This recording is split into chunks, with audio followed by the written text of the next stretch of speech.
We're about to get started with our startup budget, and that's very exciting. And in order to do this, there's a couple of things that we need to know, such as what are our budget, what are our expenses, what are going to be our losses, how long can we go without actually earning money based on our budget, etc. There's a lot of things we need to know, and that is why we have this section.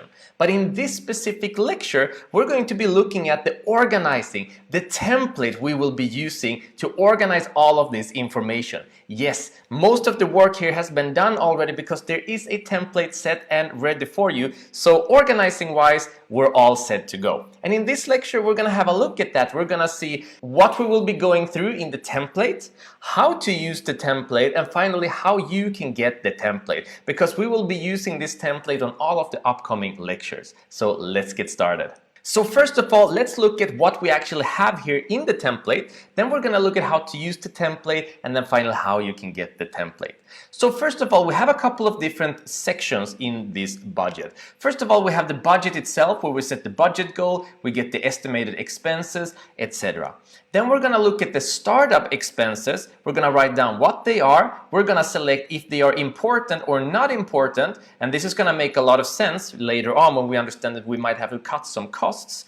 Then we're going to write in what that budget is. We're going to go through what padding is, and we're going to see the total of that. And those are going to be the startup expenses, the expenses specifically for when you're starting up. And then scrolling down, we of course have the total estimate, but we also have the overhead expenses that we're going to write up. And if you don't know what an overhead expense is, don't worry about that. That is why we have an entire lecture dedicated to it. So we're going to go through this and we're going to fill it in together. And finally, you will have the estimates right down here, your total estimated losses, your total estimated budget, etc. And scrolling up, there is a very specific way of using this template. And we have the instructions right here. So what we can see is that there are light gray cells and then there are white cells. So the light gray cells are the ones that we are going to be filling in as we move through this section. So let's say that our budget goal is $15,000, right? I write that in there and we have it in here, and it's going to do some auto calculations on the white squares. So we never want to move the white squares because they are, as we can see, auto calculations. If we double tap on these, we can see that there's going to be a lot of information which makes no sense at first glance. It makes sense if you've used Excel before, but if you haven't, this is just confusing. But you don't need to understand Excel. We're only going to look at how to use this template, how to fill it in. No Excel knowledge needed. Okay, so we will only fill in the gray cells. And the benefit with this is that all of these auto calculations is going to look at what you're filling in and then calculate the results for you. So for example, we have the over or under. We can see if we are actually up to par with our budget or if we are overspending our budget. And we're going to fill this out as we go with our startup. So say for example that our budget goal is $15,000, right? Now when we go up to startup expenses, let's say that we have an expense here that is $20,000, right? Now before I click this in, look at the over and under. You can see there's a green text and it says, yeah, there's $15,000 under because there are no expenses. But when I add in this expense, you can see that now we're suddenly $7,000 over. How does that make sense? Well, because of the padding. And we're going to go through how all of this makes sense as we move through the course. No rush, we will go through each of these parts one section at a time.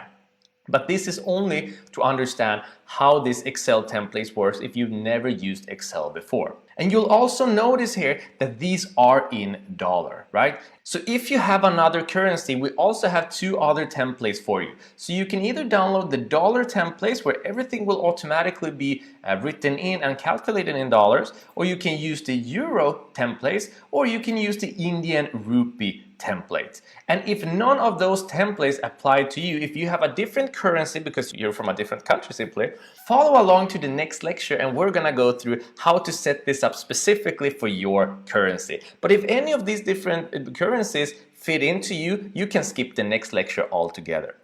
So this is the template that we will be working with throughout this entire section. Now finally the question is, how do you download it and how do you use it? So there are two different ways. The first way is simply to go to the resources, click on it and download it, and then you can start using it. Now, the potential problem there is that you need to have an Excel program. So maybe you have Office, maybe you have Apache's Open Office where you can open up the Excel documents, or maybe you have the Mac software. In either way, you can download it and you can open them up. But the way that we recommend that you download these is simply to click on the links that are attached here, and you're going to be taken to our drive. And from our drive, it's going to look like this. You can only view it, so you can't actually click on anything or do anything with it. But what you can do is go to File here, click on Make a Copy, like this, and then decide on where you want to move it, somewhere on your drive, right? Now, this is the way that we recommend that you do it, because we will be using Excel and working on Excel through our drive, through Google, right? So if you want it to look the same on our screens, then I strongly recommend that you open it on your drive. And if you don't have a drive, that's a little bit rare, but then I recommend you go and create a Gmail account, and you go to drive.google.com, and there it is. So to summarize, this is the template that we will be working with. Before you proceed, go ahead and download this template in one of the two ways. Either download it from the resources or go to the drive like I just showed you and make a copy, put it on your drive, and then open it up on your drive right there. So in the next lecture, we're going to go through how to change these currencies in case there's a currency here that doesn't match the currency that you need. If it does, then you can completely skip the next lecture altogether, and we're going to start going through the budget goal, what it is, how it works, why it's important, and what you should be writing in there. See you in the next lecture.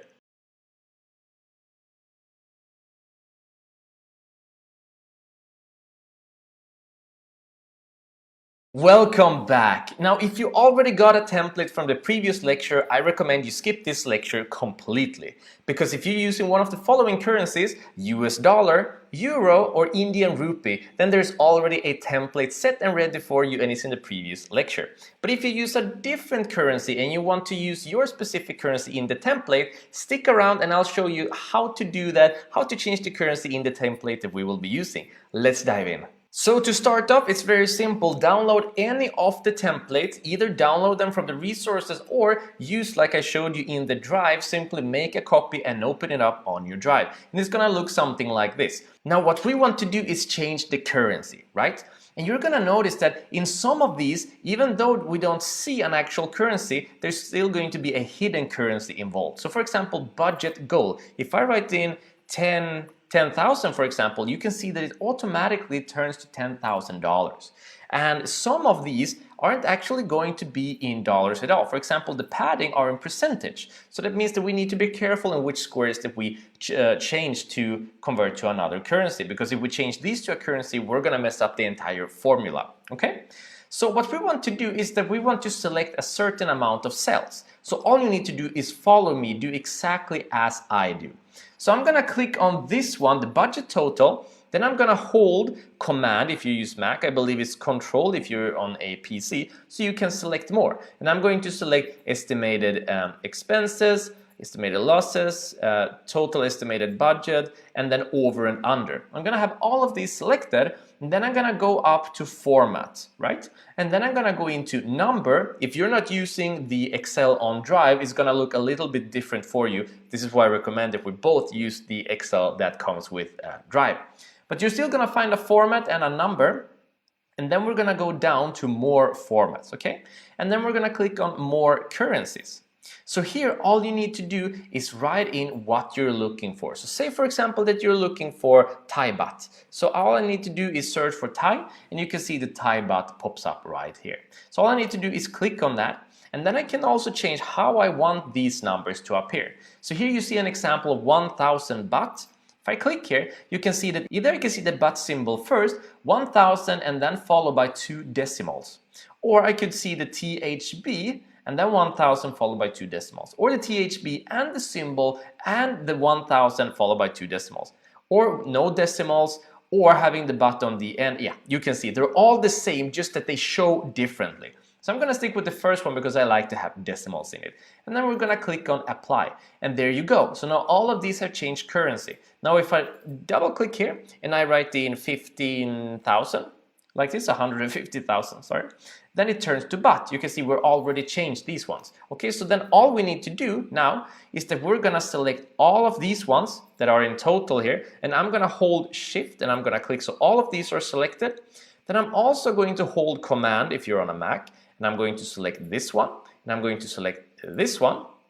Okay, and then I'm gonna go in once again on format, number. I'm gonna go into more formats, more currencies, unless of course you want to change to the same, it's already gonna be here. But otherwise you go to more currencies, you search for what you want, it's already here, Thai baht. I'm gonna click on apply. Now we have changed all of these as well. We also want to change the budget ones, so we're gonna click here and we're gonna select all of these ones. If things are moving too fast, just pause this video and make sure that you do exactly the same ones as me and don't miss any square, because that's gonna mess up the entire formula. So we're gonna select all of these ones and then we're gonna move into format, number, and now we can just click on Thai baht here. There, they have been changed. We can verify that simply by clicking. We can write 10, I'm gonna click enter, and that's 10 baht. Okay, perfect. So then that's done. We're gonna scroll down and we're gonna do the same here. Okay, so all we need to do now is take budget, go all the way down here, and we're also gonna include this one, the monthly overhead cost. And going down, we're gonna select these ones that also have a currency sign to them, like this, and then we're gonna select this one, finally, the total estimated budget. And you can tell that we're not actually using this one, estimated months as a loss, we're gonna talk about that later, or the percentage, the overhead padding here. Okay, perfect. So we're gonna move up to format and numbers and then Thai baht. Now they have been changed, and now we can look through and we can see that everything has been changed. Now suddenly you have the template in your own currency, easy peasy, right? And you're completely set to move on to the next lecture where we're going to be talking about the budget goal. All right, see you in the next lecture.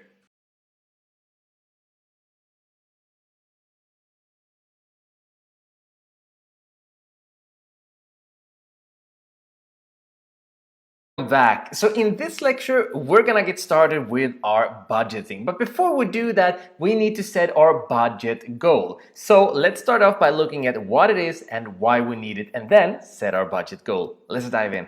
So first things first, what is a budget goal? Well, a budget goal can be defined as the max that you are willing to spend. That is going to be the max that you're willing to spend in getting this up and started, okay? So when we're looking at your budget, and in the next lecture we're going to be calculating your expenses, we need to see, okay, I'm willing to spend this much on getting started. How much are my expenses going to be? Do they match out? That is the entire goal with this, understanding this is as much as I'm willing to spend, and this is what it's going to be costing you, okay? But first things first, let's understand how much that we're willing to spend. But why are we doing this? Why are we setting a goal from the very get-go instead of keeping things more fluent and keeping things more open? Well, we need to set boundaries. Boundaries are very important to be set from the start because of the simple reason that most startups, when they get started, they overspend. And the problem with overspending, of course, is that your startup isn't going to be making it past the startup phase, right? It's going to crash and burn before it even takes off. And that is very common with startups because they don't understand that the first couple of months, it's very likely, maybe even half a year or more, you're very likely to go without an income at all. So if you don't understand your expenses, if you don't set clear boundaries from the very beginning, understand your budget goal, understand how much things are going to cost, you aren't going to last. You might last the first month, maybe even the second month, but maybe the third or the fourth month, everything crashes and burns. So what we're doing here is that we're understanding what it's actually gonna take to get our business started, okay? Now the next thing is that we need to understand the trends. When we have set our budget goal, we need to see, as we keep updating this template, where is this heading? Okay, I am willing to spend this much money on getting started, but how much is this costing me? Are the costs going up, or is my business idea adapting? Are my costs actually going down? Understanding the trends is going to be what allows you to be a successful business and getting successfully started up from the very beginning, right? Similarly, if you notice that I'm probably going to have to go a couple of months without an income, let's say 3 or 4. And similarly, if you look at your budget goal and you realize from the template at the end of this section that, okay, I'm able to go 4 months without actually having an income and I'm going to be fine. And you start noticing that the costs are actually going up as you are updating your template, then you might realize, hey, I'm only able to go 2 months without an income at this point, and I'm not going to last that long. So we need to understand where the trend is going, and the only way to do this is understanding what our budget goal is, and then of course understanding what our expenses will be. So setting our budget goal is very important, and getting this properly right from the beginning. Now, next up, we need to talk about how we set this budget goal. Now, there are 2 different ways, right? There's going to be your personal budget, that is your own money, taking from your own pocket, or you're going to need to take a loan. And of course, there are benefits and consequences to both of these. Now, if you take it from your personal budget, which is usually recommended, make sure that you don't take everything, right? You need to make sure that you aren't crashing and burning by setting up this company, that this is not your only hope of getting an income. So in other words, if this should not succeed, you should still have a personal budget where you are fine for you, and or if you have a family, for your family, of course. So make sure that when you are budgeting, when you're setting your budget goal, there's still money left so that you can survive should something happen here, at least survive for a couple of months.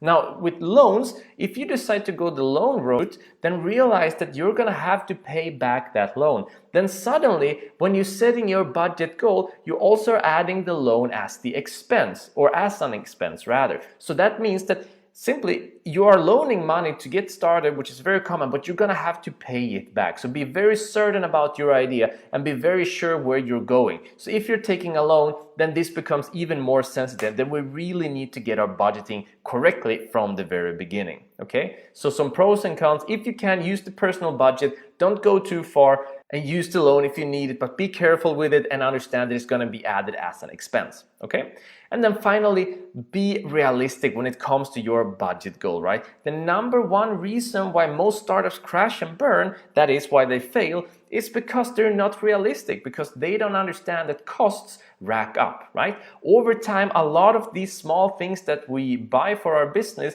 they become big costs when there's a lot of small things, right? And similarly, if we're setting a goal that's actually higher than what we can afford, and we're going the loan route and we can't loan any more money, well, then we're already setting ourselves up for failure, right? So we need to understand to be very realistic from the beginning. It's going to cost to get started, and how much that's going to cost is completely going to depend on what type of business that you're going to be running and what potential products or services that you will be offering. But when it comes to our budget goal, we need to understand that we need to set a sum here.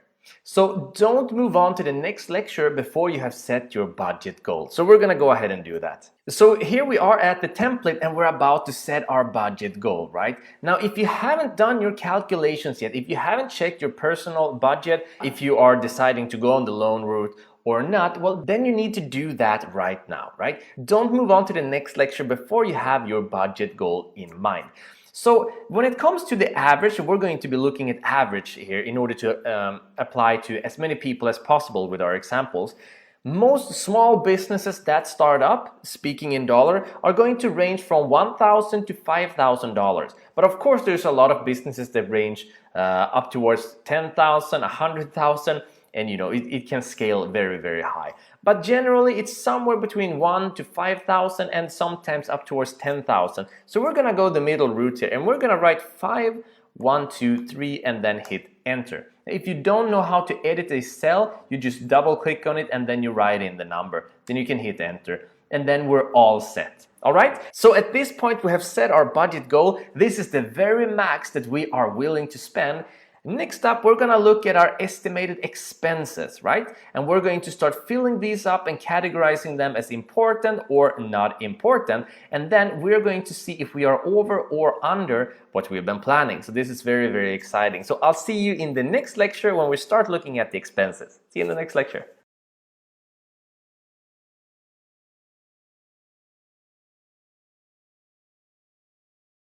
Hi and welcome back. So before we go ahead and move on to the template and start writing in our expenses, Let's start off by understanding the difference between our startup expenses and our overhead expenses. And then we're gonna look at how to make this process simpler by using yet another little template. Templates are great like that because they make life easier. Let's dive into it. So let's start off by understanding the differences between a startup expense and an overhead expense, right? Because they are different, and understanding their differences means that we can make our budgeting much more solid, okay? So we can start off by defining a startup expense as a one-time cost, or rather, when there are expenses, one-time costs, while overhead expenses can be defined as recurring expenses, right? So if you've ever done any form of budgeting before, you might know that an overhead expense is usually defined as an expense that is non-essential to your business. So if you've ever done any form of budgeting before, you might know that an overhead expense usually has a slightly more complicated meaning than simply a recurring expense. But when it comes to creating a simple and very effective startup budget, we don't need to make it any more complicated than that. So simply, we're going to have startup expenses, which are going to be one-time costs, and we're going to have overhead expenses, which are going to be our recurring costs. So let's look at a couple of different examples here. So say, for example, inventory. Now, inventory is going to be counted as a startup expense because chances are that if you are going to be leveraging any form of physical products, well, that means that you're probably going to need to buy in a big inventory for those, right? So that is going to count as a startup expense. Now, to contrast that with, for example, marketing, well, then marketing is going to be counted as an overhead expense because you're probably going to be doing marketing as the months go by. So another example might be, for example, the incorporation fee. So what is an incorporation fee? Well, that is the fee that you pay in order to set up your legal entity, like an LLC, for example, a limited liability company. And that is going to be counted as a startup expense because you're going to set up your legal entity only once. So that makes it a startup expense.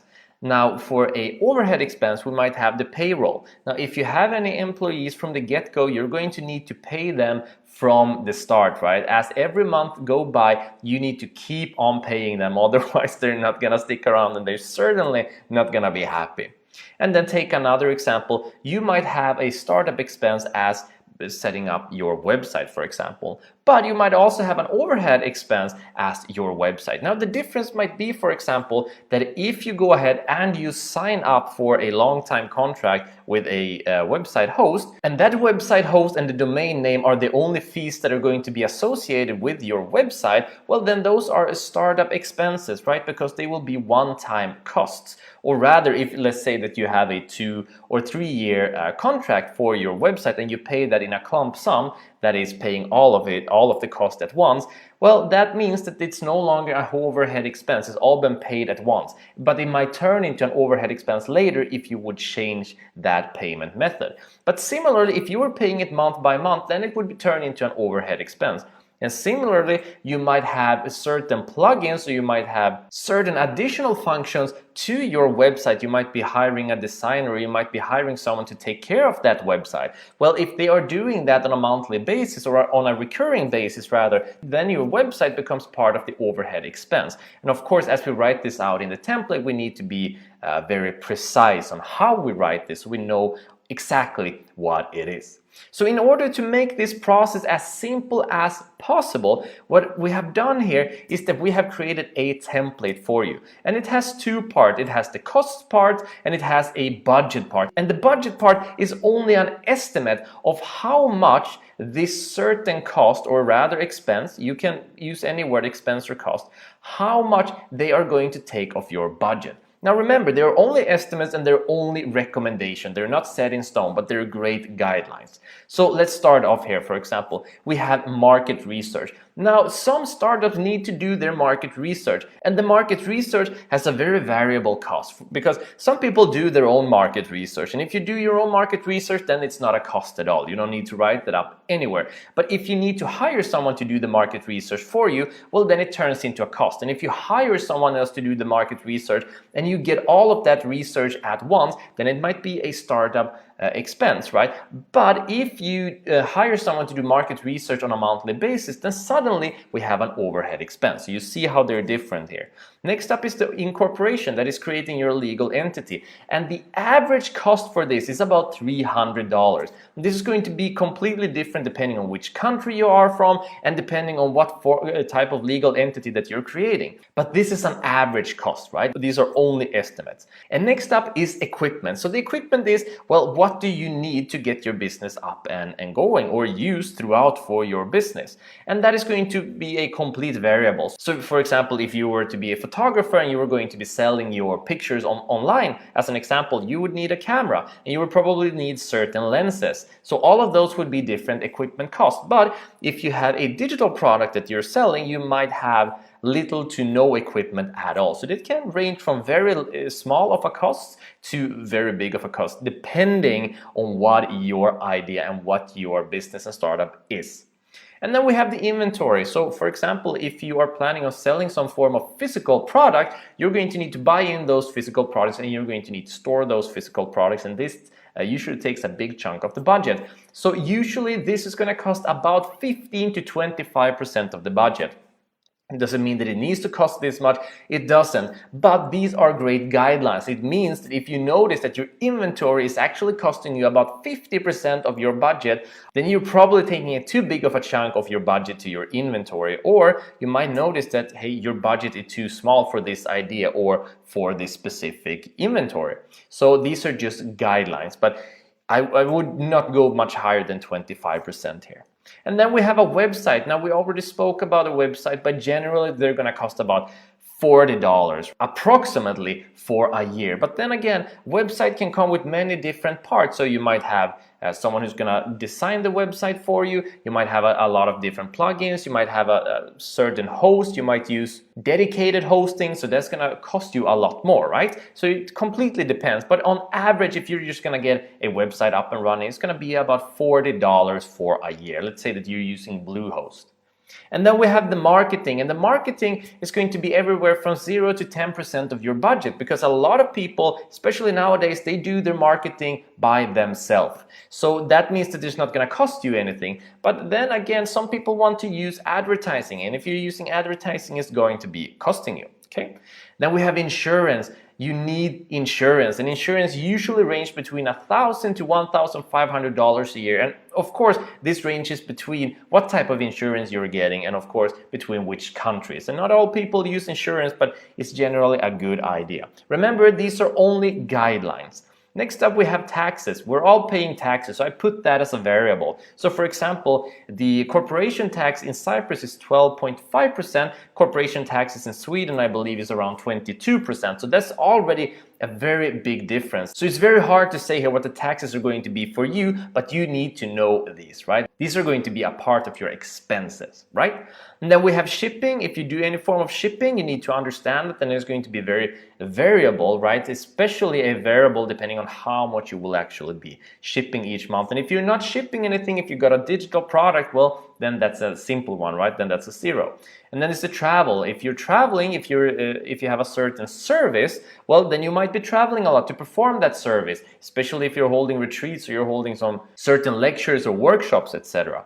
And if you're not traveling, well, then you're not traveling. It's a zero. And now we come to this bigger part, right? If you're going to have an office space, well, that's going to cost you a lot of money. That's going to be up towards $500 per employee, assuming that you need an office space. And this is the part where the cost kind of starts to ramp up, right? And then we have office supplies, and that's going to take about 10% of the budget. And a part of the office supplies is going to be the furniture if you decide to have an actual location to be working from. Even if you have an online company, some still decide to have a physical location to work from and have employees on.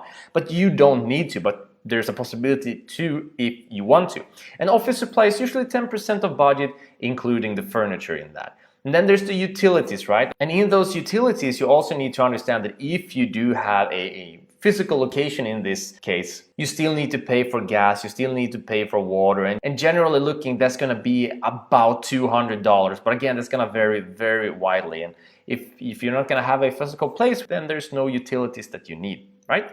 And then next up, it's the payroll. And the payroll is a big one. So if you decide to go with employees, especially from the get-go, from the very beginning, well, that's going to drain you about 25 to 50% of the budget, sometimes even more. But again, that depends on how many employees you have. It depends on how big your budget is.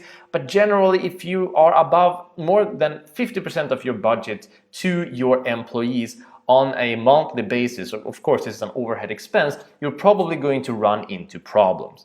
And then finally, we're talking about consultants. And consultants are a very, very good idea, especially using a CPA. Now, that's a certified public accountant. So for example, you might decide to do your own bookkeeping, you might decide to do your own auditing and keeping track of your incomes and expenses as you go along. The problem is, if you mess this up from the very beginning, you might be paying some very expensive fees later on. And there's a lot of startups out there that actually they don't nail their bookkeeping from the very beginning. They don't use consultants, they don't use any bookkeeping, any CPAs or anything. So they mess up in the beginning and then they try to rectify or make things right as they go along later on, but then it's already too late because they are in debt, because they're making these big mistakes on their auditing, on their bookkeeping, so they come up with the wrong sums and then you get a penalty for that, and those penalties aren't nice at all. So I strongly recommend it at minimum using a CPA. Now they are non-essential, you can do it yourself, but again,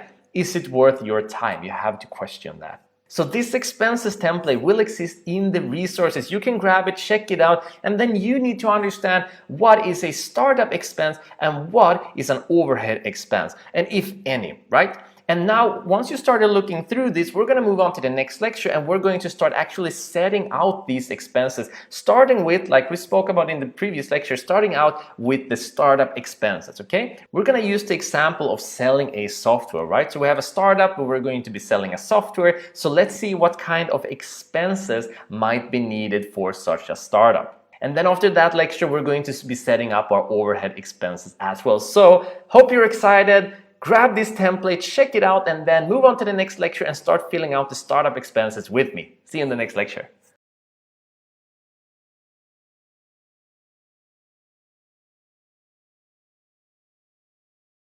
Welcome back. So at this point, we understand the difference between startup expenses and overhead expenses. So it's time to start filling up our template, all right? It's time to start filling up that startup budget template that we looked at in the beginning of the course. So we're gonna start off in this lecture by filling up the startup expenses. And then in the next lecture, we're gonna fill up the overhead expenses. Let's dive in. All right, so you already had some time to look at the template with different possible expenses, right? Different expenses, both when it comes to your startup expenses and when it comes to your overhead expenses. And these are going to be extremely individual, both depending on the industry, what type of business it is, etc. But I'm going to show you some basics here, and then I'm going to show you how you can manipulate this Excel a little bit and then look at an example. So the example that we're going to be using here is the example of, let's say that we are setting up a software business, or rather we're going to be selling a software, okay? So that's quite a common online business today. So one of those expenses that's going to be a startup expense that we're going to start off with is going to be, for example, getting a domain name, and we're gonna get that from GoDaddy. So, and then I'm gonna hit enter. So whenever you're writing anything of these in, make sure that you're very specific. So when it comes to creating a website, don't just write website, you want to write all of those different expenses. For example, the domain name, the host, all of the details, so that you know exactly what it is. This budget exists for clarity and in order to understand where the expenses are going. So we need to be clear from the beginning. So whenever I'm writing in a cell, I'm just double clicking on it. If you've used Excel before, this is obvious. If you haven't, we're gonna go through some basics. So you double click on it and you write and then you hit enter, okay? And then I'm gonna put it in a category. Either we're gonna put it in important or not important. So important means that you can't start up your business without this, all right? This expense is a must-have. Your business won't function without it.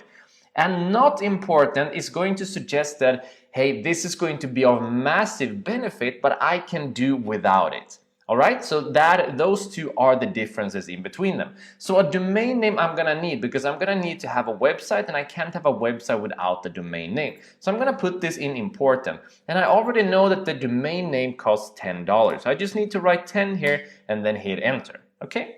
So something else to talk about here is the padding. Okay, so what is a padding? Well, a padding is just like it sounds, it's a cushion. It's basically taking all of your different expenses and then adding in a little bit extra. Why? Well, because that works as a safety net.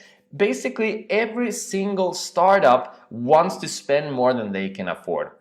And as we go along, you're gonna notice that, hey, some costs increase, some costs cost a little bit more, and maybe you missed out on something. So by adding a little bit of padding to all of your expenses, you're gonna have a budget that has more expenses, hopefully, than it actually has, right? That's the padding. And that means that should something go wrong along the way, you still have a little bit of safety net. So padding is your safety net, and I strongly recommend using it. Some people decide not to and others decide to, because whenever we're budgeting, it's never 100% accurate. We try to be, but things come up, prices change, a lot of things happen along the way. So this is just for our own safety. And if you don't want to use the padding, you just remove it like that, hit enter, and then you're gonna get the normal price. And if you want to increase it, you could write 15 and then just write percentage, and then you have 15%. But we're gonna stick with 10% here. There we go. So it's gonna be really boring to see me set everything up, so I'm just gonna paste some that I wrote in here already. And already now we can see that we have some startup expenses going. All right, so we have Bluehost because we need a host to set it up. I put it as important. That's going to be $120 a month. Now you might ask, well, hosting on a website, isn't that a monthly cost? Isn't that an overhead expense? Yes, you are right, it is. However, the cheapest alternative with Bluehost is getting 2 to 3 years ahead, right? So even though the monthly cost on Bluehost is just around, I believe, $2.95 to $3.50 a month, a dollar that is, they prefer that you pay all of that in a bulk, and the longer that you sign up, the cheaper it gets. So I signed up already for 3 years here, and that cost me $120. So this is no longer an overhead cost, this has been paid up front, okay? And then we have the liability insurance. I put that as not important because, well, if something would happen, you or your company don't want to be liable. If you have an LLC, well, that means that you're not going to be liable, but your company. So if someone is dissatisfied with our software, we want to make sure that we are insured against that, okay? But I'm going to put it as not important because that is a cost that we might be able to get later on. We might not need it in the startup phase. And the average is about $500 there. And then the LLC corporation, no legal entity, no business, that is a must-have. I put in a certified public accountant because we already spoke about the importance of bookkeeping, right? I put that as important even, and then $1,000. So if you actually know some bookkeeping, you know how that works, and this isn't your first startup, you could maybe even put this into not important and remove it from the very beginning and hire someone later on. But for the vast majority of people, I still strongly recommend getting it. And then we're gonna need a logo, and your branding, we know in branding is very important, but we're gonna go easy on it for the startup and then spend more money on the branding later on. Okay, so these are the startup expenses right here, and we can see the total estimated cost is right now at $1,950, right? So that means that at this point in time, we still have some in our budget left. We have $2,855 left, which is really great news, but we haven't set up our overhead expenses yet, right? So the final thing to look at here is that now we know how to add in the expenses, what the categories mean, just how to write in the budget and what the padding is and if you should use it or not. The final thing is, what if there's not enough space? You can see that there's a lot of space going on here with nothing written in on it. Well, what you can do if you need even more space is simply click all the way down out here and then click down to 33. It doesn't matter which number it is as long as it's not something along here, because we only want to duplicate similar cells, right?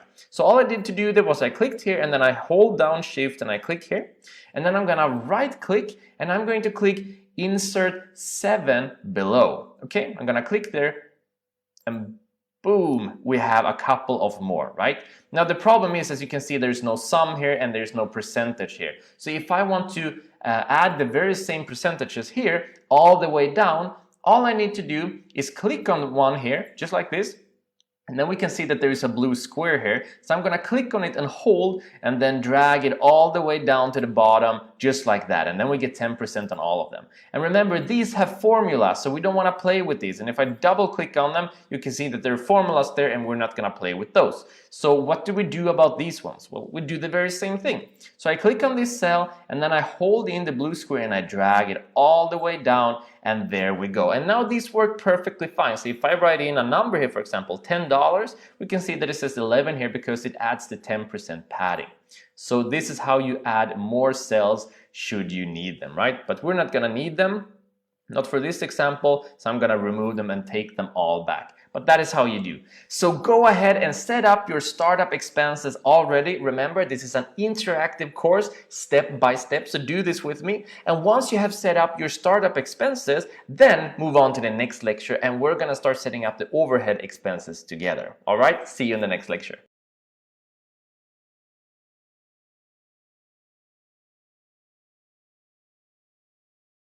Welcome back. So in this lecture, we're going to continue on and we're going to go ahead and set up our overhead expenses. Let's dive in. So back we are, let's scroll down. All right, so here we are at overhead expenses. And remember, the different thing with overhead expenses is that they are recurring, right? These are one of the most important things to estimate correctly because they are going to be following you month by month, okay? So I'm not gonna bore you with writing these one by one. I'm gonna paste these in, a couple of things that I wrote ahead.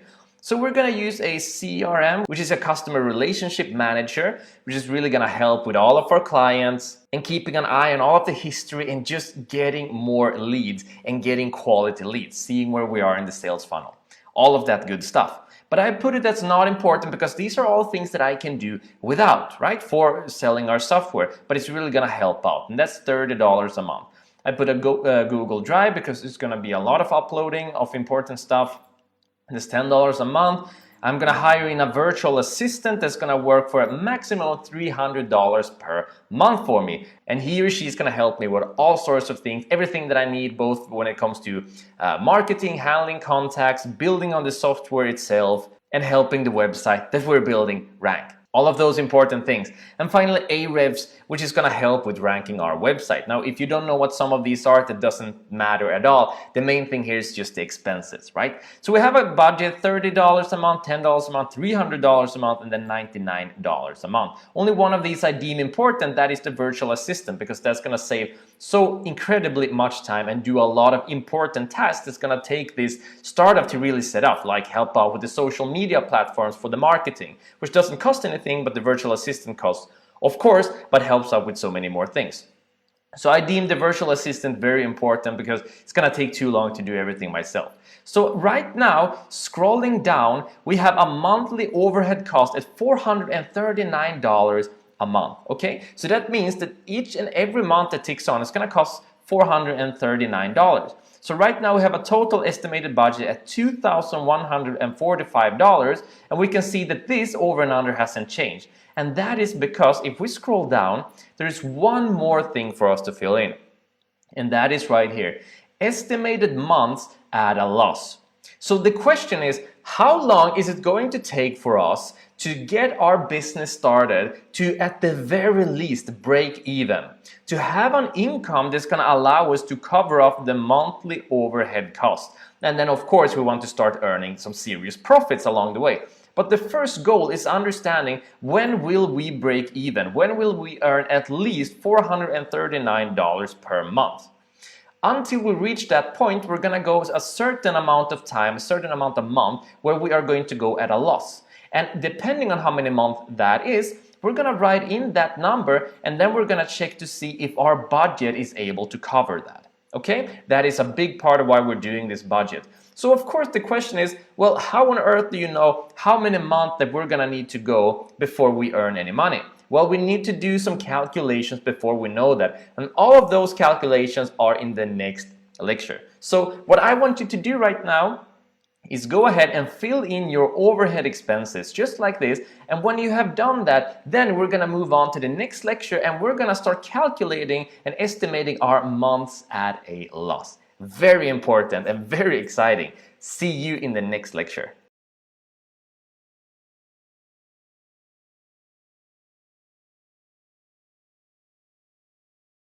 Hi and welcome back. So in this lecture, we're gonna calculate how many months our budget will last us without an income. In other words, how many months that we can go with a loss. And then we're gonna calculate, of course, and see how many months that we need to go with a loss before we think that we might break even. That is, have an income that's going to cover our overhead expenses. All right, so let's dive into these calculations and they will all make sense in just a second. All right, so it's time to do some calculations. And for this example, we're gonna use a SaaS model. And if you've never heard of a SaaS model, it means software as a subscription. So what does that mean? Well, that means that we have a software that we're gonna sell, but this software doesn't sell for a one-time fee. You have to have a subscription model in order to use this software. So this is very similar to, for example, you probably have a Netflix account, and to use that Netflix account, you have a subscription model. So that allows you to use Netflix. And with the SaaS model, it's the very same thing. You have a subscription in order to use the software. Okay, so that is the example that we're gonna use here. So let's go ahead and do some calculations knowing this. So first off, we need to look at, okay, what are the different types of information that we need to know in order to do this calculation? So first of all, we need to understand what are our monthly overhead costs. Okay, and then we need to know the price of the product that we have. We need to know what the conversion rate of that product is. And then we need to know, okay, how many sales is required in order to cover the monthly overhead costs. And then, okay, how many leads are required in order to get those sales. And finally, we can calculate how many months that we will need to go at a loss before we can break even. That is, before we can have an income that covers our overhead expenses. That is, our monthly expenses. Okay, so if that sounds confusing, don't worry at all, because we're gonna move through this one step at a time and they're all gonna make perfect sense. Okay, so the first thing we need to know is our monthly overhead costs, and we already know this, right? We were just in our startup budget template and checking this out, and down here, just below the overhead expenses, we can see our monthly overhead costs. So we get the number 439, so that's $439. So simply, we're gonna write that in here. So that's $439. Next up, we need to know the price of our product. So let's say that we're gonna sell this subscription for $49 per month, okay? So all of the calculations that we do are based on a monthly basis because our overhead expenses are based on a monthly basis. So similarly, luckily enough, our subscription is always also on a monthly basis. So that's $49 a month. And next, we need to know what is the conversion rate. And unless you have some startup or any experience in this field, you might not know. But you know who knows? Google knows. Google knows most things. So this is the very same thing. I did some Googling, and the average conversion rates for SaaS models is about between 3 to 5%. So in order to be on the safe side, I'm gonna set out 3% because we always want to play on safety measures, right? It's very easy to be too optimistic, so we're gonna take the opposite end instead and be too realistic, if you will. So we have a conversion rate of 3%. So next up, we need to know, okay, how many sales are required in order to cover our monthly overhead costs? And this is where the calculation starts, okay? So let's go ahead and look at the sales required. So the formula to understand the sales required is that we're gonna take the overhead costs that we have, that is the $439, and we're going to divide it with the price of our product. Okay, and that's gonna look something like this. We're gonna take 439, that is our overhead cost, and divide it with 49, the price of our product. And then we're gonna get the result, and that is 8.959. So what is this result? Well, that is the amount of sales that is required to cover our monthly overhead cost. But of course, there is no such thing as 8.9 sales. So we always need to round this up, and we're gonna round it up to 9. So in other words, we need 9 sales. And we can confirm this further as well, because if we take 9 and then multiply that with 49, so we take 9 sales and multiply that with the price of our product, we get the result of $441. Okay, so what we do now simply is that we take that income, the $449, that is the amount that we will earn from 9 sales, and then we subtract that with our monthly overhead cost to see, okay, if we have 9 sales, are we actually going to cover our monthly expenses? And we can see that yes, Yes, we are. We're gonna make a profit of $2. It's nothing to say hooray about, but understand now that now we're officially covering our monthly cost. We are completely covering our overhead expenses. And that is exciting, and that is the very point in time that we are looking for to write into our template so we can fully understand our budget. Okay, perfect. So step one is done. So we understand that we need 9 sales, okay? 9 sales in order to cover our monthly overhead costs. So we're gonna write that in there, 9 sales. Now, next up, the question is, of course, well, what is required in order to get 9 sales? That's hard to know, right? Well, in order to understand that, we need to look at the leads required. Because before we get any sales, we need to have leads. If you don't know what a lead is, that is, for example, when a potential customer leaves their information. So, for example, if you're interested, sign up here, or someone signs up with their email address, that's an email lead. Okay, so leads required. How many leads will I need in order to get those 9 sales? That is the question. So we're going to do yet another calculation. And we're simply going to do, we're going to take the leads times the conversion rate that equals the sales. Now, if this goes too fast, you can just pause this video and think about this for a second. Because of course, sometimes you need a little thinking time.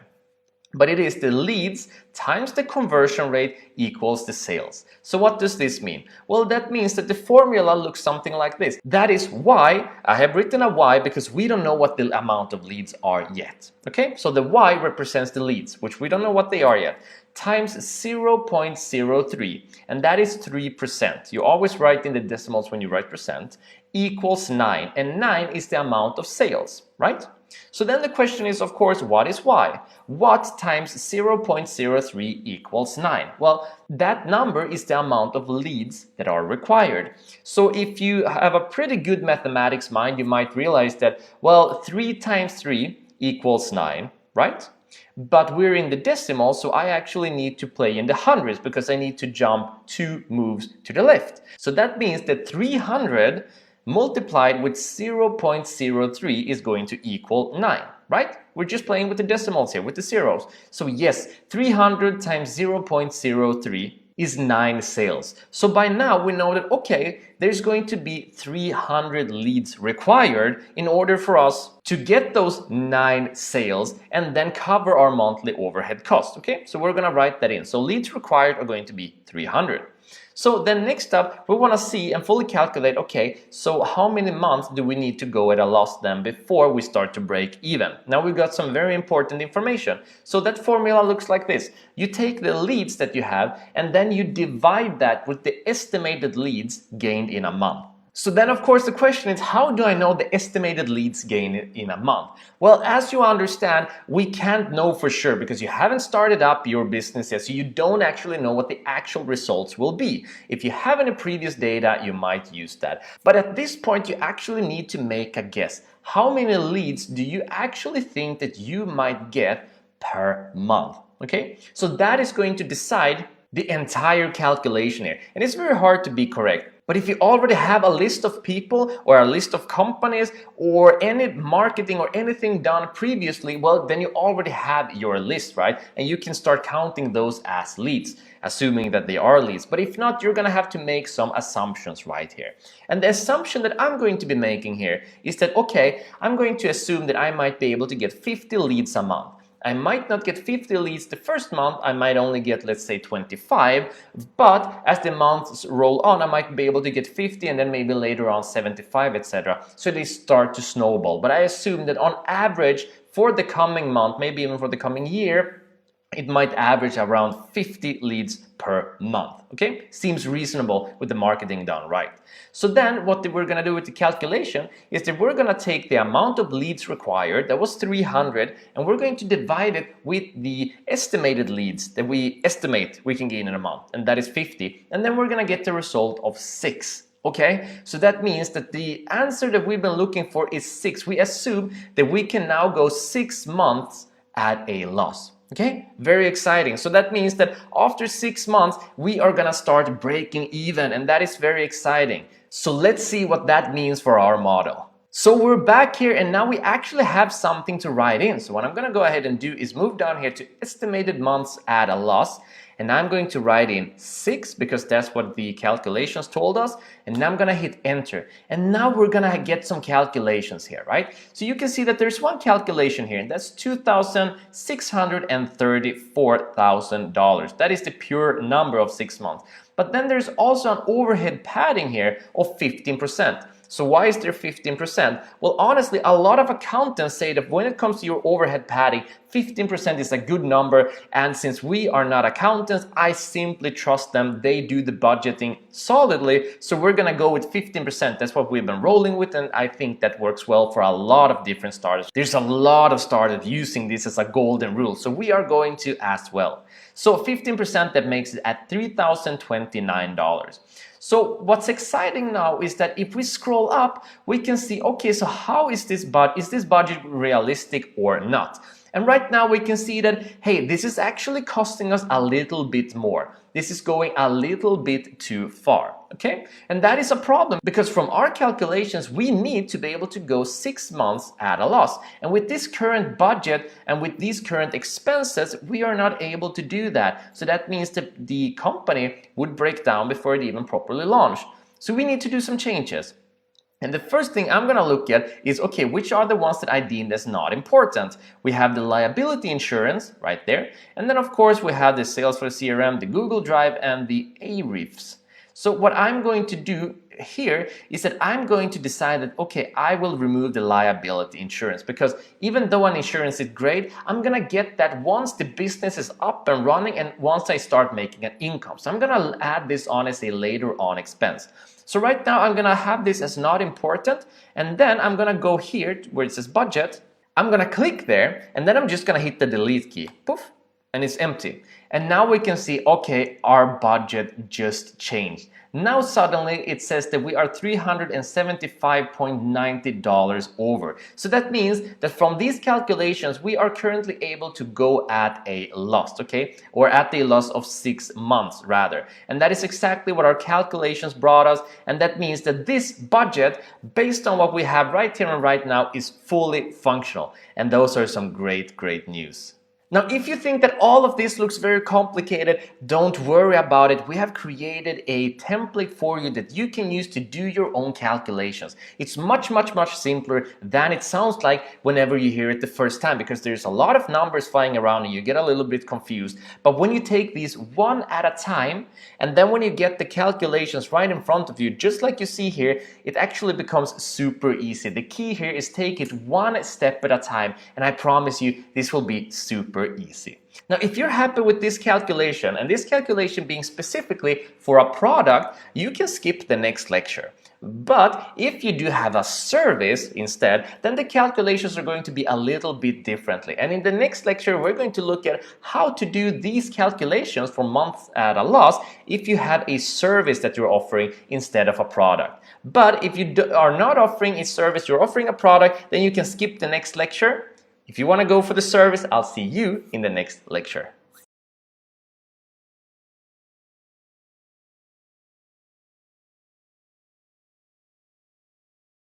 Hi and welcome back. So in this lecture, we're going to do the months at a loss calculation that we did in the previous lecture, but for startups that are looking to offer a service rather than a product. So if you're happy with the previous calculation because you have a startup that's offering a product, you can skip this lecture. But if not, if you're offering a service, you're gonna want to check out this lecture. Let's dive into it. Here we are again, and for this example we're going to be using online counseling. And if you don't know what counseling is, that is basically when you go to a psychologist or a therapist, and that's called getting counseling, right? You're getting some help mentally, either through talk or some cognitive behavioral therapy or anything like that. It's basically getting someone to talk to. And of course, one of the greatest benefits with having an online business is that, well, you don't need to be at a certain location. You can do this from the comfort at your own home. That means that you can do it from Skype, you can do it from Zoom, whatever, and there's a lot of minimization of cost from that.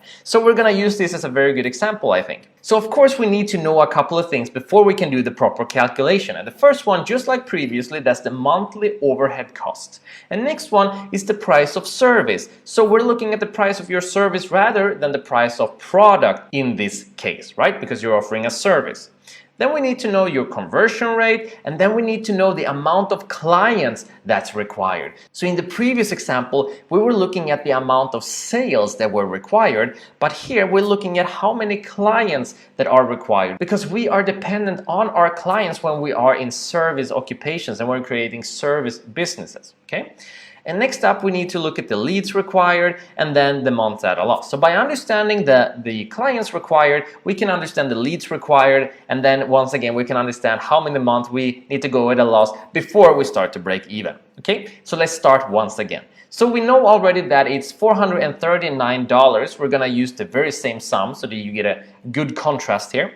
And then next up, let's say that the price of service is $97 per counseling, okay? So let's say that's 1 hour of your time, 1 hour of counseling, and that is the standard that people buy from you. And let's say that you already know that 90 to 95% of all the people are gonna buy that 1 hour, okay? And then we need to know the conversion rate. And once again, the conversion rate, if you don't know that yourself already, you can go online and find it and go on the low side, right? So if there are some estimates and there's usually gonna be within a range, go on the lower side. And I've done the very same, and I've written 2%, but I believe they are as high as 5% and even higher here. But it gets as low as 2%, and we want to be as conservative as we can here to be on the safe side. Moving on, we're looking at the clients required, right? And in order to understand this part, we need to do some calculations. So let's dive right into that. So the formula that we will be using is that we're going to take the overhead costs, that is the $439, and we're going to divide it with the price of your service. Okay, so that looks like this. We're going to take the $439, we're going to divide it with the $97, which is what your counseling costs. That is the price of your service. Then we get the result of 4.525. And of course, as always, we round that upwards, okay? So in order to be on the safe side and understand where this will land us, we're gonna take 5 and times that with 97. So that is you selling 5 counseling hours. And that gives us the result of $487, okay?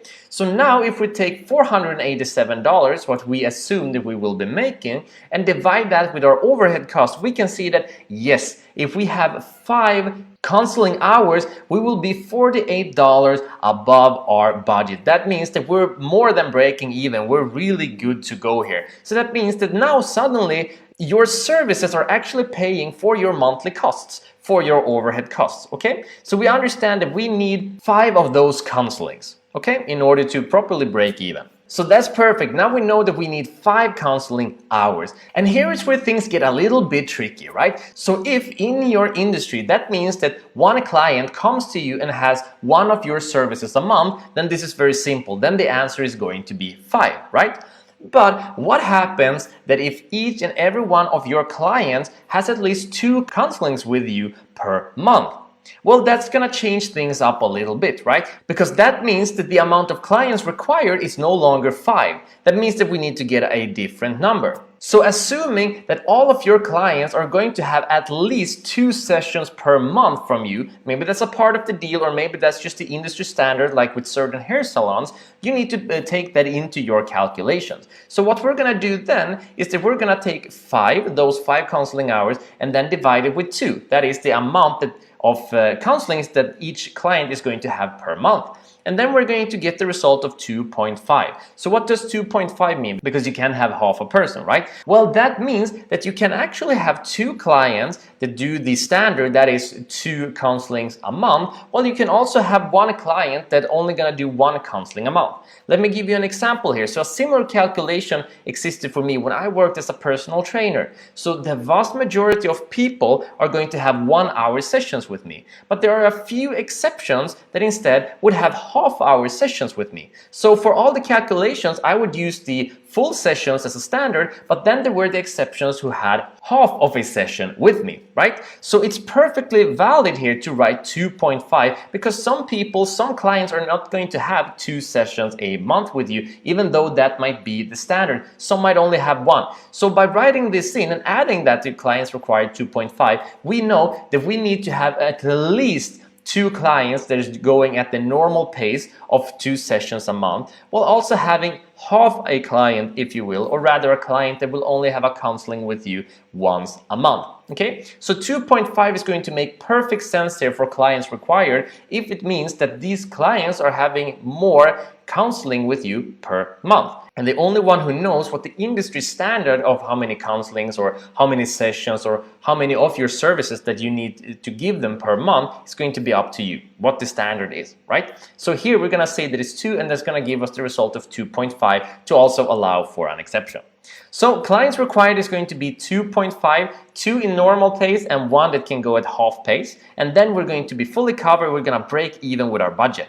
So moving on, knowing this, we need to understand the leads required, right? So how many leads do we need in order to get those 2.5 clients? Those 2 clients that are normal pace and that other client that at very minimum is going to go at half a pace, okay? So we're gonna do some calculations and the formula is leads times conversion rate equals clients, just like in the previous example, except here we're looking for clients. So that means that we're gonna take Y, and that is the leads, because we don't know what the leads are, so that's going to be symbolized as a Y, times 0.02, that is the conversion rate, we know that already, equals 2.5, that is the amount of clients already, okay? So then the question, of course, is what times 0.02 becomes 2.5? And the result of that is 125. If you have really good mathematical skills and did some head counting, you might have realized that you can do 100 times 0.02, then you would get 2. And then if you would add another half of the 100, that is 50, you would get this final result as 3. But if you would also take 50 in half, you would get a 0.5. So that means that 100 plus 25 times 0.02 is going to result in 2.5. And if it sounds like I'm rambling here, don't worry. You can bring up a calculator and just start typing in numbers until you hit your target. Because once you do have your target, well, then you have your target. My head skills for math really isn't great, and it doesn't need to be, and yours doesn't need to be either. But here we know that we need to have 125 leads in order to get our 2.5 clients a month, okay? Perfect, so that is the number and that is what we're gonna write in. Now, finally, we're gonna come to the months at a loss, which is the interesting part, right? Because we want to know how many months do we need to go before we can start to break even, okay? Because that decides on our budget. So we're gonna do the calculation of, we're gonna take the leads and divide that with the estimated leads gained in a month. And just like before, we don't know the estimated leads gained in a month. We really don't know, but we might have an idea. You might know other people and ask them how many they got. There might be some information online and you can do some estimating yourself. You might even have some leads already before you're starting up because you know from your market research people who are interested. At any rate, you need to understand and get a good estimate of, okay, approximately how many a month. So I estimated 25 in this case. So getting 25 leads per month, that seems reasonable. I believe. That's not that many leads, honestly, for an entire month's work. So that means that we're going to take 125, those are the leads that we calculated previously, and divide that with the estimated leads gained that we believe. That is 125 divided in 25, and that equals 5. So the answer here is that we need to go 5 months at a loss in order to break even. Isn't that exciting? So simply by using the numbers that we have at hand and that we've already calculated in our startup budget and doing some simple Googling, we can get some really accurate and solid numbers. Understand still though that we're estimating the leads, but if we estimate conservatively here as well, we're gonna get a really solid start and a really solid and durable budget. Okay, and just like before, if this seems complicated, we have a template ready for you. And this one is specifically for services, and of course you're gonna find this in the resources. You can just go ahead and plug it there just like you find in the resources the previous template. And again, the calculations are very simple. You just do them one step at a time, and when you get it, move over to the Excel document, the startup budget template, and write in that number. And once you do, you have your completed budget, and that's very exciting. So now the only thing left is to move on to the next lecture and have a quick review of what to keep in mind as you review your budget and what to do for the future with it. See you in the next lecture.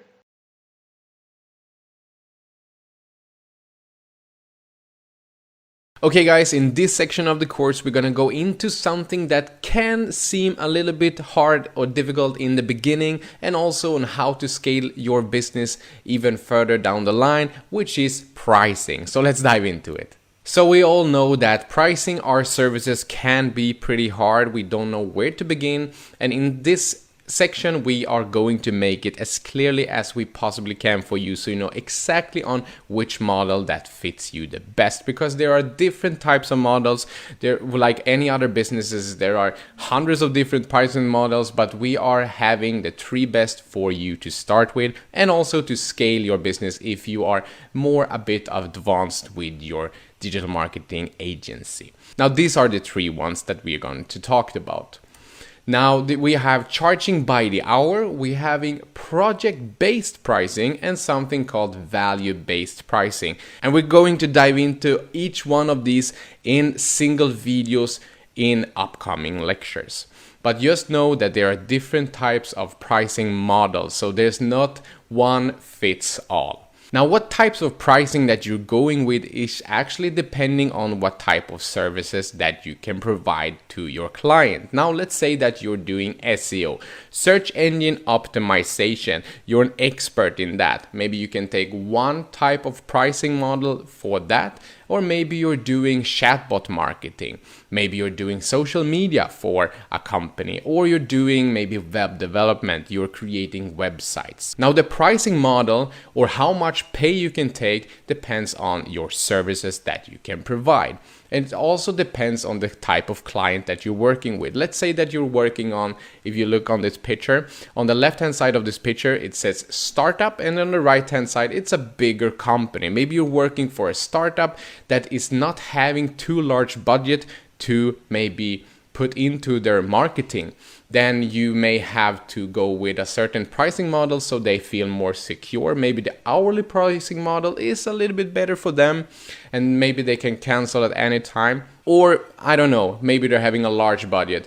But often bigger companies, you can go with a different pricing model, and we will go much more in depth on each single pricing model in the upcoming videos. But it heavily depends on the client that you're working with also when you're choosing the different pricing models. It also depends on your expertise. Now, maybe you are doing SEO, maybe you're doing social media, maybe you're doing web development, and that's good and all, but there are also other digital marketing agencies out there that are doing these tasks. But maybe you're doing something with a little bit more high demand that not many agencies in your area or at all is doing. Something like maybe chatbot marketing, Facebook chatbot marketing. You're getting amazing results with your chatbot marketing, and you have proof and all that you can show companies.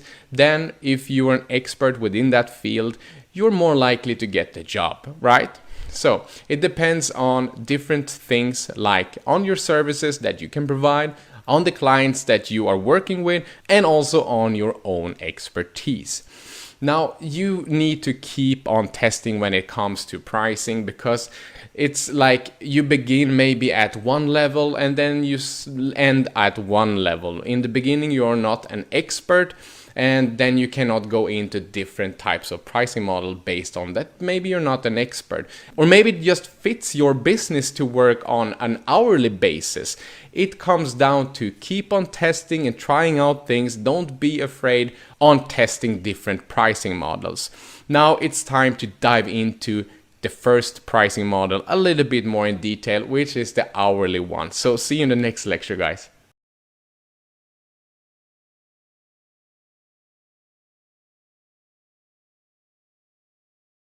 In this video, guys, we're going to talk about how to charge a client and how to make a profit of it, so you don't go into the trap to just charge a client randomly and then in the end you're losing money. Let's dive into it. So charging by hour is a very old method in order to get paid for your job. But is it effective if you're starting a marketing agency? Well, yes it is, because it's easy to begin with.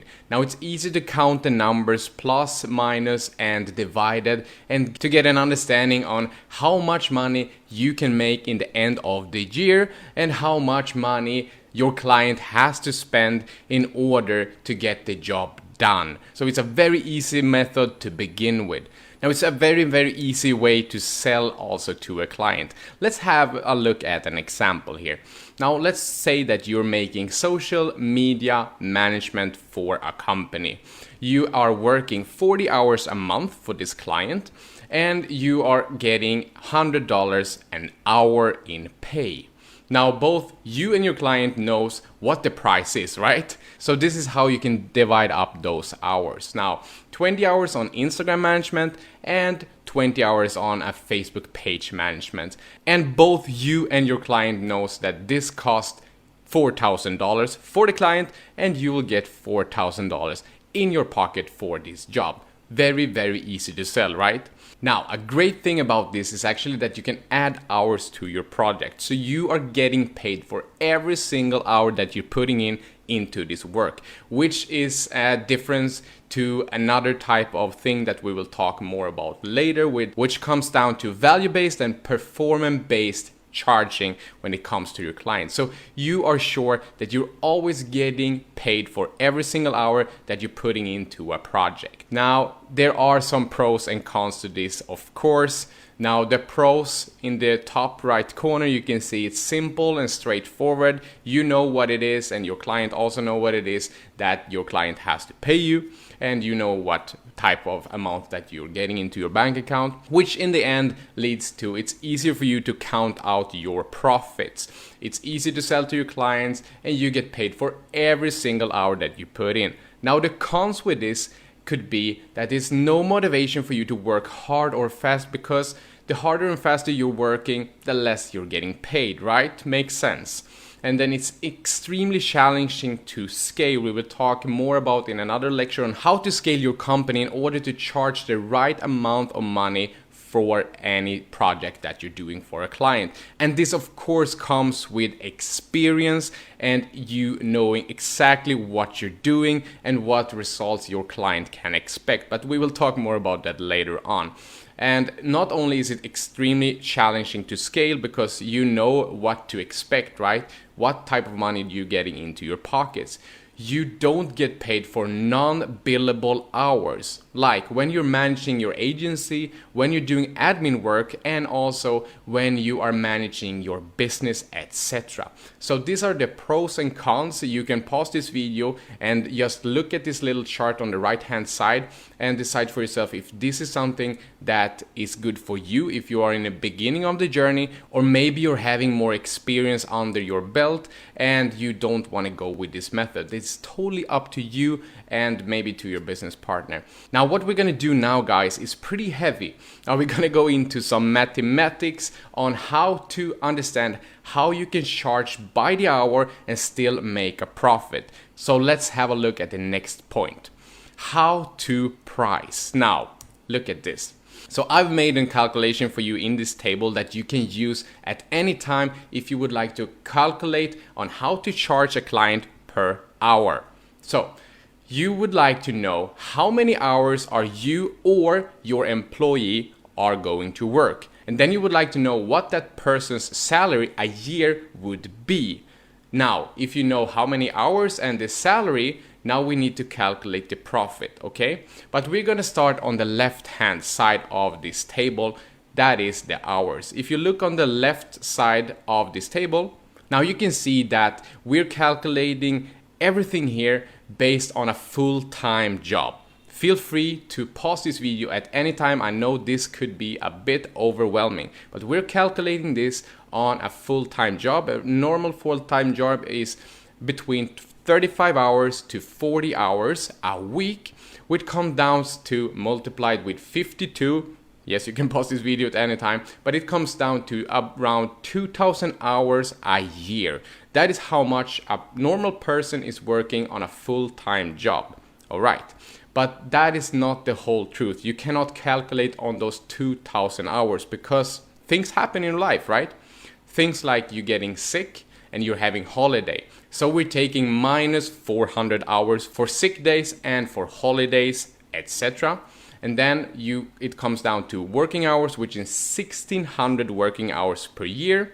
But then once again, you have to plan your work, and that is the non-billable hours that we talked about earlier. So you're not getting paid. You cannot charge clients for some hours that you're doing, like managing things or like admin work or planning things behind for your own company. You cannot bill clients for that. So we take away another 200 hours and we come down to billable hours of 1,400 hours per year per person. So in order to make $50,000 a year on this 1,400 hours, how do you calculate, right? That is what we'd like to know in the end, and also know how much profit our company, our agency make in the end of this year on this person. How much can we make? If you look on the right hand side, now that we know that a person a year works around 1,400 hours, roughly. Look on the right hand side now under person's salary. So, in order to get $50,000 a year, in order for us to be able to pay somebody $50,000 a year or pay ourselves $50,000 a year, firstly we need to multiply this by 2. And there are several reasons why. You have social insurance, you have self-employed fees, and you have maybe a life insurance and more insurances and things that you need to pay in order to have an employee at your company or have yourself as an employee actually.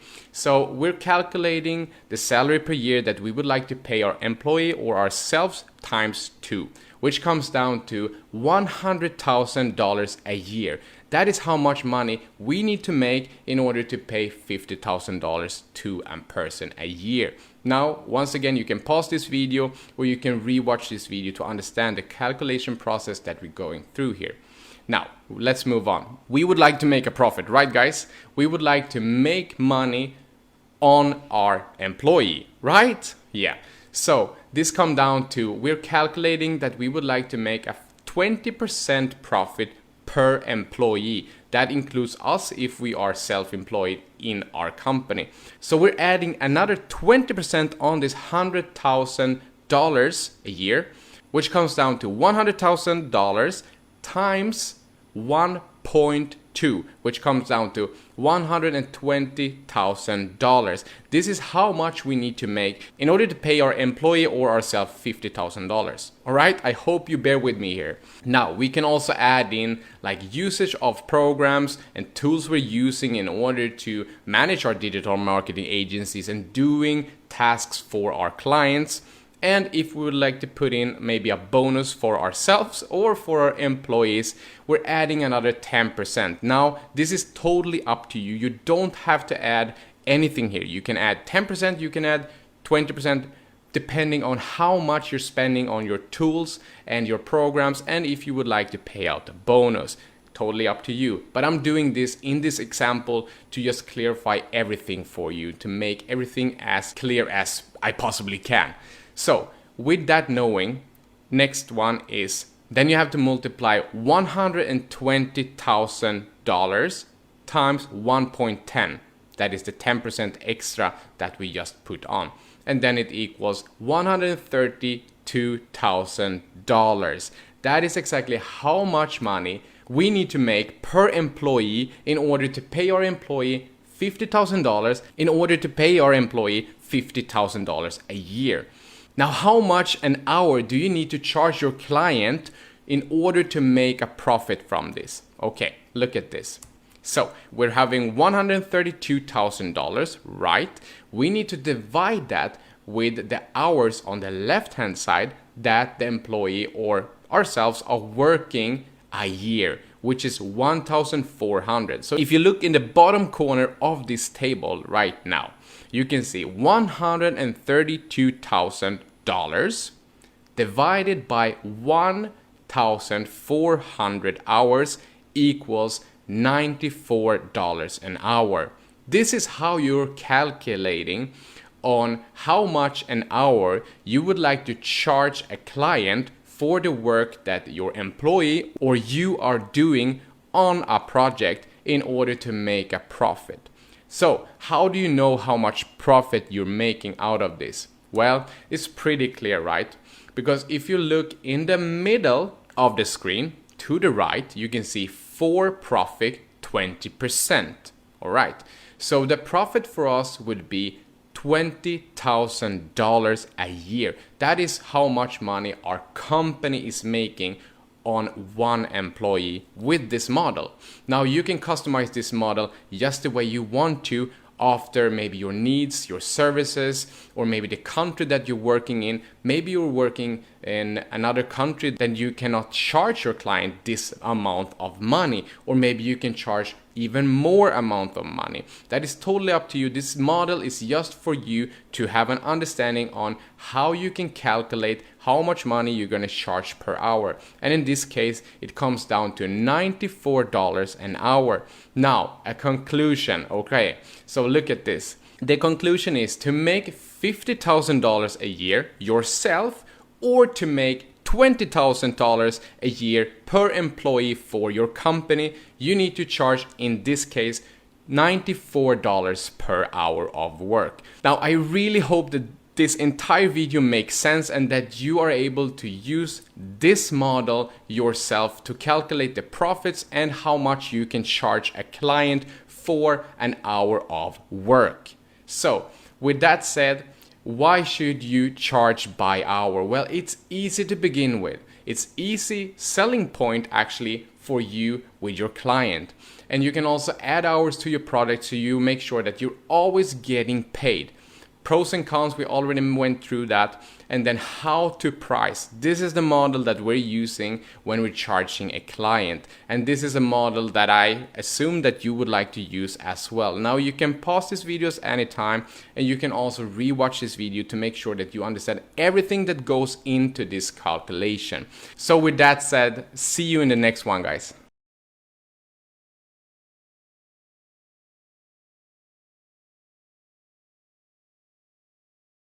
You guys, we're going to talk about the pros and cons with charging a client based on a project that they want to have finished. Okay, let's dive into it. Now, we have already talked about how to charge a client based on the hours that you put in. Now, project-based pricing is a little bit different. Let me show you what I mean. Now, a project-based pricing is you charging a client for your expertise rather than charging your client based on the hours you put in. Now, you are an expert in maybe, let's say, web development. You're creating a beautiful website and you're SEO, search engine optimizing that website for a client, okay? So you are an expertise, and you know that instead of working based on hours, you can make more money because you're an expert and you can work faster than the hours they would pay you for, if that makes sense. So, but you still want to set rates based on hours. What do I mean with that? You still want to calculate everything based on the hours that you put in, so you know that you can make a profit. Makes sense, right? So it's like you are working a little bit faster than the hours. So in the end, you make more money on this model, the project-based pricing model, instead of the hourly model. So everybody wants to make more money, right? And you would like to make more money for your agency or for yourself. Then this is the model you would like to go with. And another good thing with this model is also that you can include non-billable hours. Hours that you are sitting with your computer and maybe answering emails, maybe are doing admin work, or maybe are managing your agency.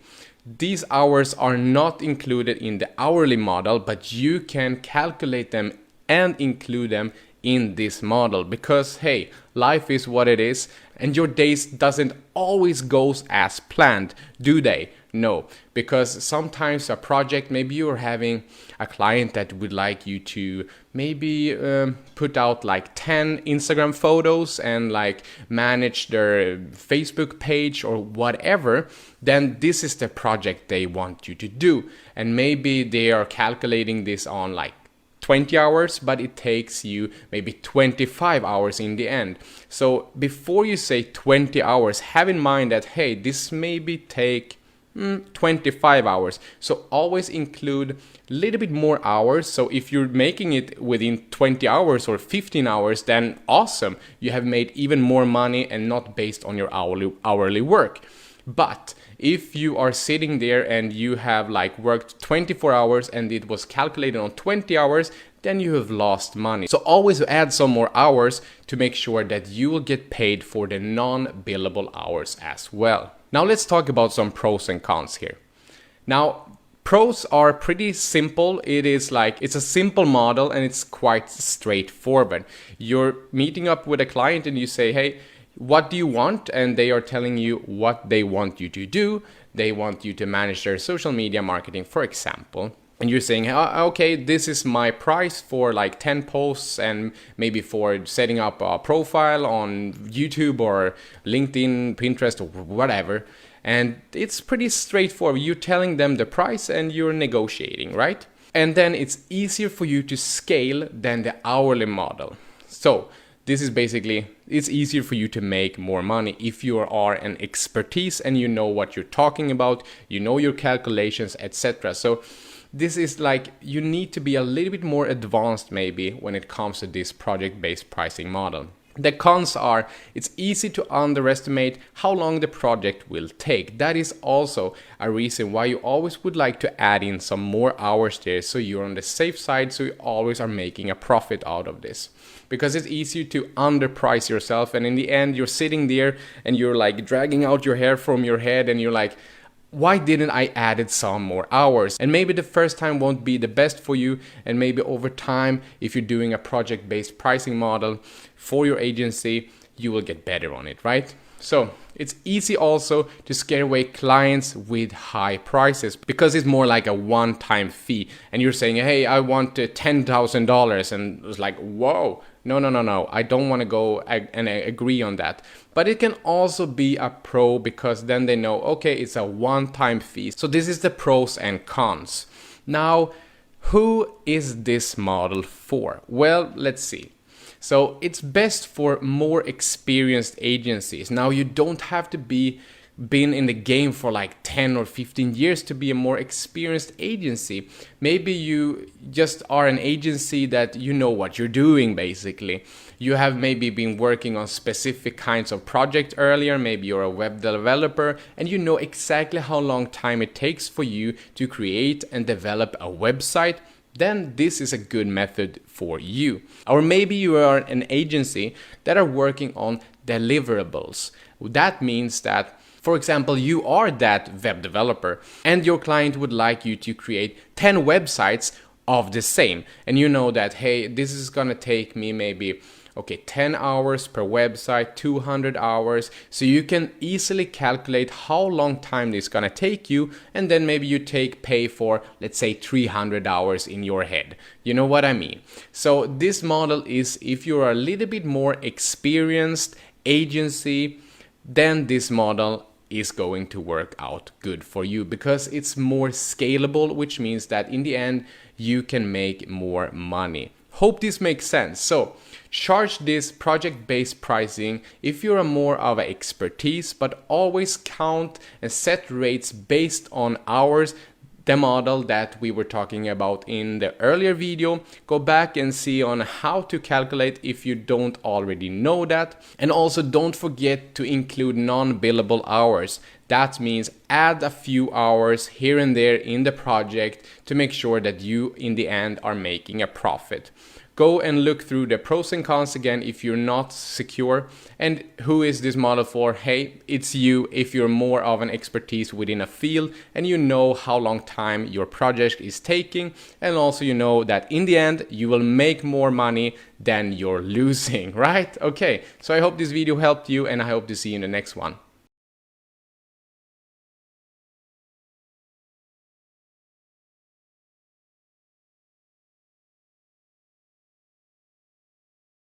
Video guys, we're going to talk about something called value-based pricing, what it is, when to use it, and also the pros and cons with using this pricing model. So let's dive into it. Now, value-based pricing is basically when you are charging a client based on your expertise and the solution that you can bring to the company rather than the time spent on work that you're doing for that client. So you are charging that client based on your expertise and solutions, and they are hiring you to come up with a solution on their problem. Let's say that you are a web developer and you are an expert on that field. Within that field, you are like nobody else. Then they are looking for you and you can charge them a higher amount of money based on your solution that you can bring to their company. Maybe they are struggling with getting website traffic. Maybe you're an SEO expert and you can search engine optimize their website